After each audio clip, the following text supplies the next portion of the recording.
Welcome back. We're here with recording artist Javen, also motivational speaker, and just an amazing vessel in my life, an instrument in my life, like he said before. Again, in this part of my life, Javen was integral in terms of me making a step in faith again. So, you know, truly, I thank God every day for the people He's put in my life.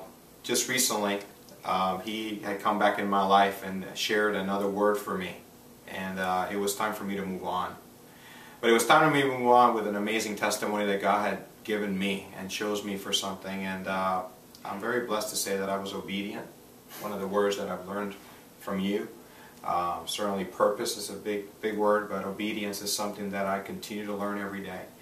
So in obedience, not only am I here, but I'm certainly moving on with what God has planned for my life, because I want His purpose to come to pass. In 2004, I was diagnosed with terminal cancer. After an immediate surgery in 2006, I got re-diagnosed. It's a very powerful story that is truly God's story, and I'm very blessed to be the one chosen for this testimony. Javen was part of my life the whole time.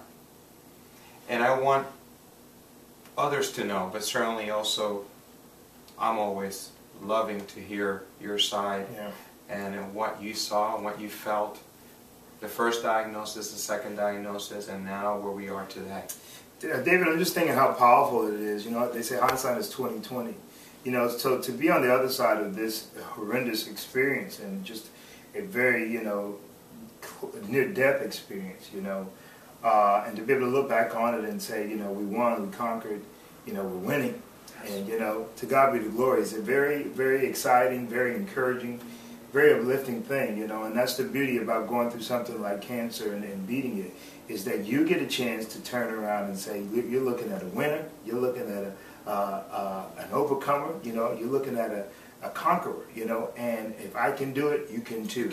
And that's the purpose of doing shows like this. That's the importance of you sharing this this story. But for me, going back, you know, like we said earlier, you know, we've been friends for many years. You are my brother. You're my brother from another, well, same mother. I can't say another mother because then Mom Maria get mad. Yeah. So she's my mother too. But, you know, we go back so many years, and I knew you before any kind of cancer or anything. We weren't even thinking about the big C word back then. We were healthy young men, you know, taking life, you know, by the horns. And I remember the first time when you were diagnosed with the cancer and you went through the operation and you were successful. Yeah, easy. And, very easy. Yeah. And you were like, oh, it's over, it's no big deal. And that's that. And then I remember getting the call, you know, that there were some problems and there were some issues, and at that point starting to pray and encouraging you to pray.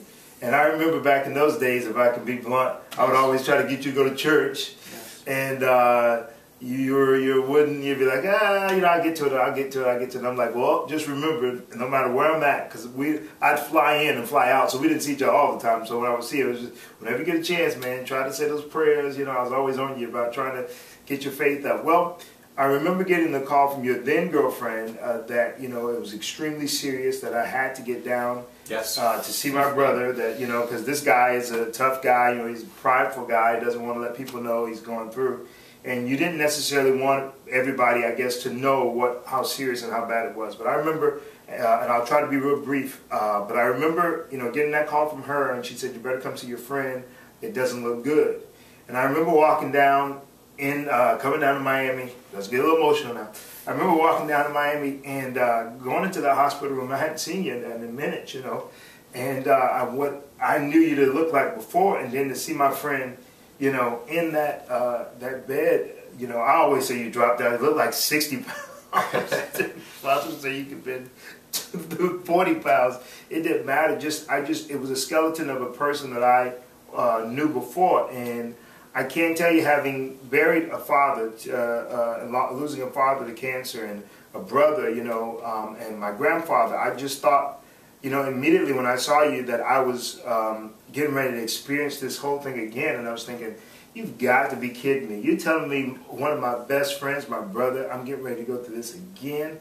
And I remember grabbing you by the hand at that time and asking you you know, hey, you know, David, what do you want to do? You know, and I remember you said, I want to live.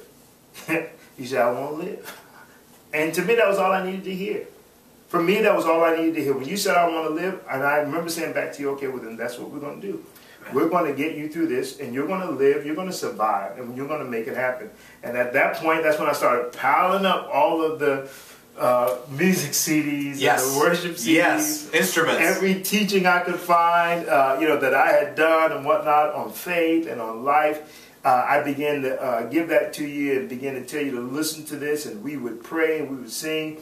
And through this whole series of process of chemotherapy and whatnot, I remember bringing you to my mom, who was a cancer survivor. Yes. You know, had a brain tumor the size of a grapefruit in her brain, and she survived it. Still walking around to this day, my 80-something-year-old mom, and letting her lay hands and pray with you. You know, some people may want to debate the issue of the Bible and God and all that kind of stuff, and we're not here to debate that. We're just saying, you know, more than anything, you know, you got to grab a hold of faith when life gets tough.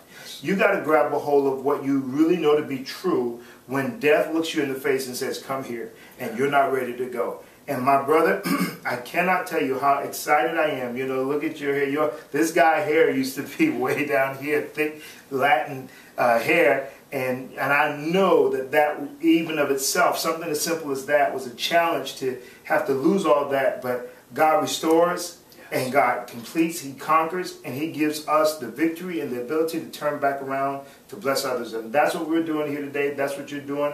To God be the glory. What, 8 years strong? Yeah, well, it's been 7 years since diagnosis. This is my 8th year. This is a new season. Yeah. And I am now almost 5 years cancer free. Wow.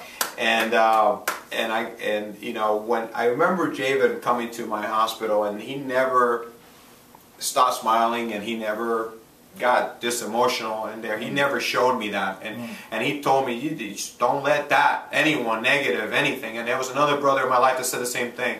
And I remember him putting hands on me and praying over me, and my family being there. And then I remember when I went to see his mom, and she gave me a Bible, opened up, and there was a scripture that we just talked recently about, I will live and shall not die. And the words that he said earlier. And about a year later, I remember going to dinner with Javen, and he shared with me this part of the story that I didn't know. And he said, David, I honestly didn't know if I was going to go through this again. And that was a year later. He never shared that with me when I was going through the fire. He never shared that with me when I was going through that time of my life and that suffering of my life. Never. He was always like, you're going to do this. What do you want to do? You want to live? You're going to live. And he kept me there. And yes, all the CDs, I probably know them by heart.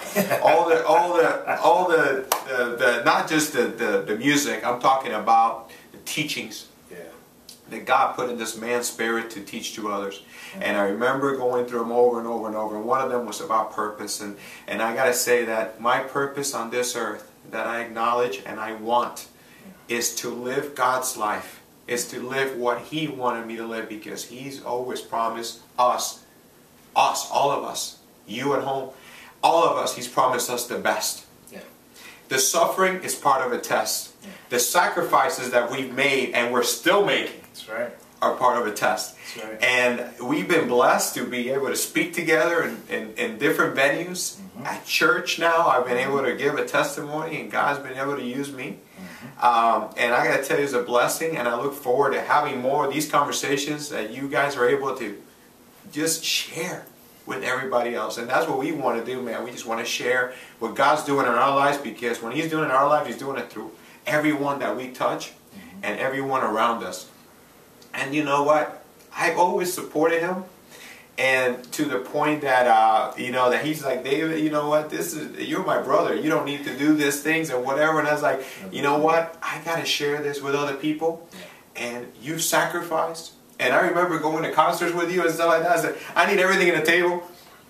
Because I got people, I already had names of people. Yeah, you would buy product at my table, and then I would say, "Help me sell product." I work, and you know, and I never did I ever doubt that actually he called me one day and said, David, I got nobody coming to this church. Can you come? And I was already planning to go there. I was going to surprise you. Yeah. And because God speaks so loudly when you open yourself. God speaks so loudly when you just when you give and you give of yourself. And you know what? I thank God for bringing such a light into my life and such a brother into my life that honestly, it's for life. It's for eternal life. Yeah. And you know, I look forward to both of us, you know, being up in heaven and saying, you know, good and faithful servant to both of us. That God was able to use him to be where I am. And you know, it's funny. He talks about it now. It's like, David, God's giving you